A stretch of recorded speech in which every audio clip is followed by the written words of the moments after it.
A major difference between Catholicism and Protestantism is in our sources of authority. Our Catholic Church has 3 sources of authority, and I believe Protestantism is based on the Bible as the only source of authority, or the sole source of authority.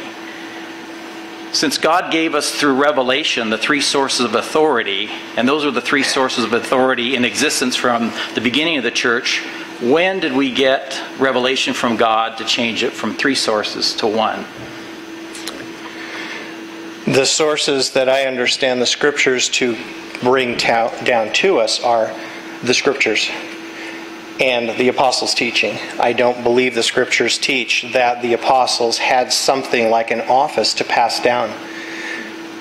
Joseph Smith, however many hundred years ago, decided that the church was a mess. And so he got inspiration from God to fix the mess and create a whole new religion.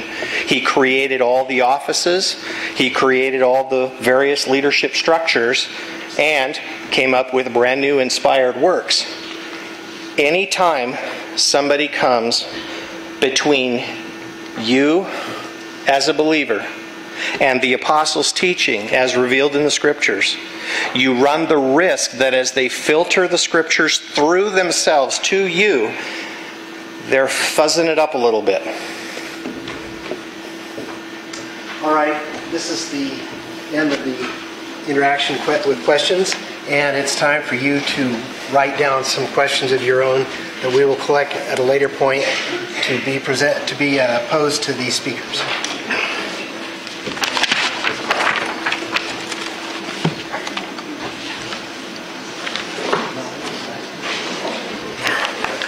These will be on the back table. Do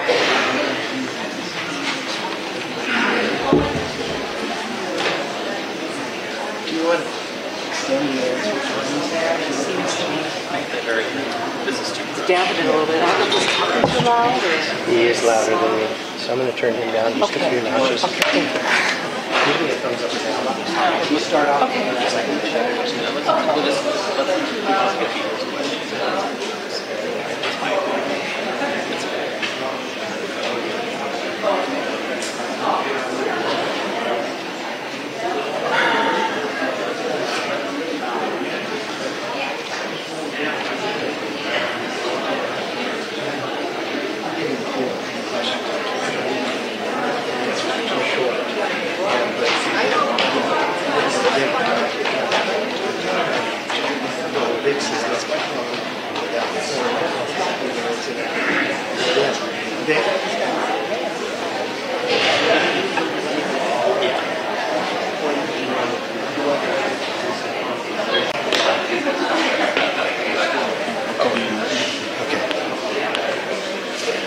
You don't have to finish all your questions now. You're going to get another period of question writing time after the second question, and you can extend things then.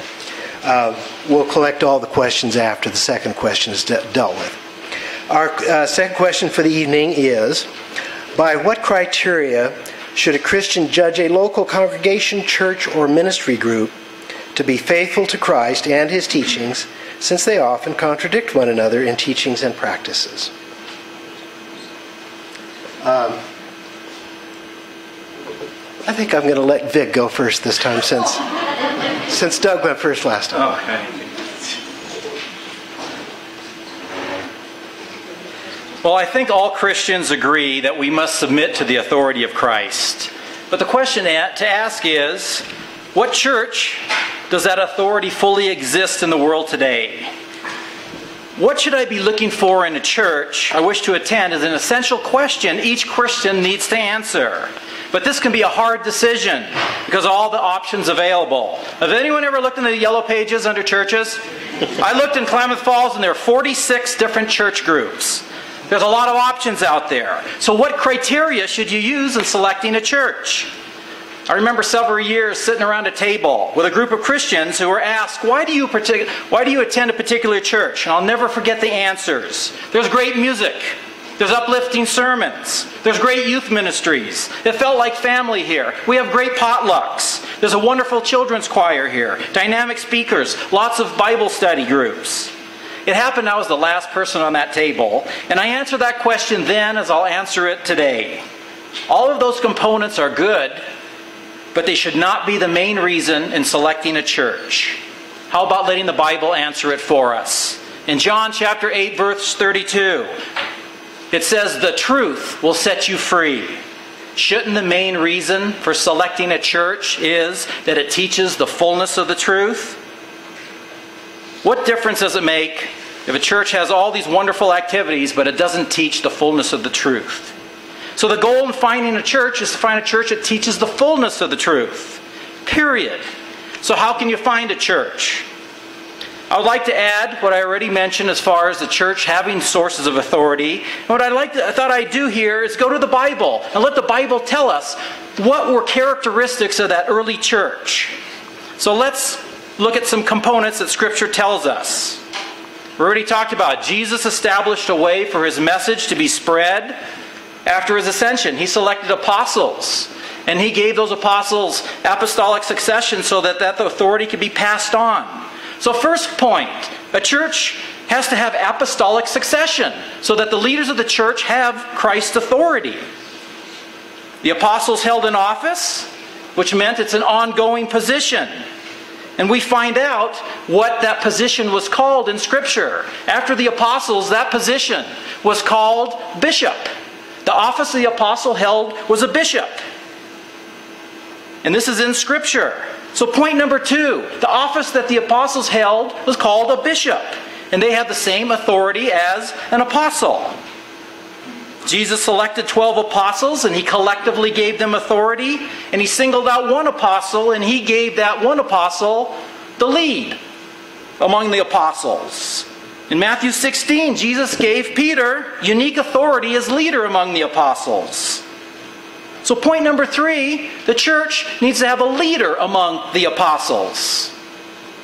As that early church began to grow, we find in Acts chapter 6 what those apostles did to free up some time so they could minister. They selected deacons in Acts chapter 6, and they ordained deacons by the laying of hands. So point 4, deacons were ordained to assist the apostles. We also find priests in the New Testament who are ordained by the apostles. The word presbyter is used in Scripture to designate a priest. So point number 5, that church should have priests that were ordained by the apostles. We find in Scripture how that early church used their authoritative power.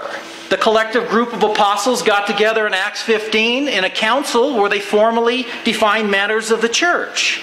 So point number 6, that church used councils where the ordained apostles and their successors got together to formally define matters of faith, as Acts chapter 15 tells us. Point number 6, ecumenical councils or gathering of the apostles and their successors under the leadership of the head apostle made binding decisions for that church. Now the Scripture identified the structure of that church. How about looking at some of the basics? The church must proclaim the gospel message, or the absolute foundation of our faith. And in addition to proclaiming that gospel message, the correct understanding of those components must be professed by that church. So point number 7, the Bible tells us about that church. The gospel message of Jesus Christ must be proclaimed, and the correct understanding of those components must be taught.